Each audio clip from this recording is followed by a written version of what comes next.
Hindi kaya kayo. May nakampi ka, Kinchu! Kinchu!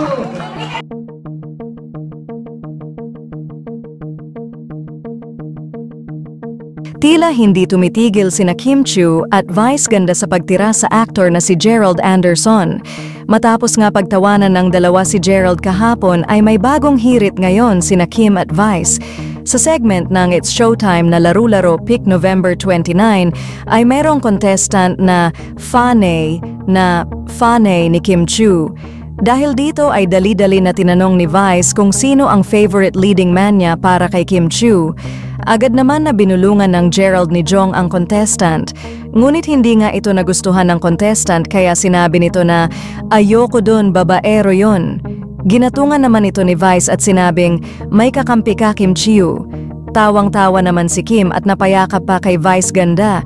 Umani naman ng iba't ibang reaksyon mula sa madlang people ang eksena na ito sa It's Showtime. May mga nagsasabing sana itigil na ng mga ito ang pagtira kay Gerald dahil wala naman umanong masamang sinabi ang aktor laban kay Kim. Ani naman ng iba ay tama na hindi dapat tino-tolerate ang mga cheaters at dapat kino-call out in national television.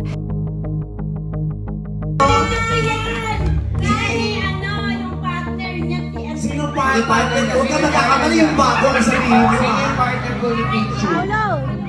Hindi kaya kayo. May nakampi ka, Kinchu! Kinchu! Hindi ka na yung amin kita. Ay, pagkakalaga.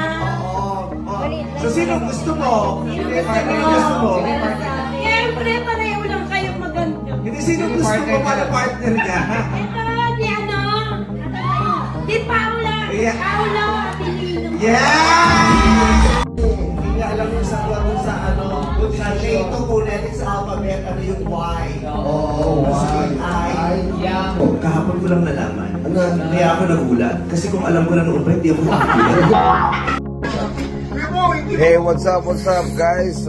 Nagkakaroon kami ng problema sa YouTube at wala yung Showtime Live, so mapapanood nyo kami sa Facebook at It's Showtime na, so yun po kami panood ngayon. Let's go! Hello madlang people, meron po problema aming YouTube, kaya ang Showtime po mapapanood nyo muna sa It's Showtime na at sa aming Facebook page, kaya naman magkita-kits muna ito.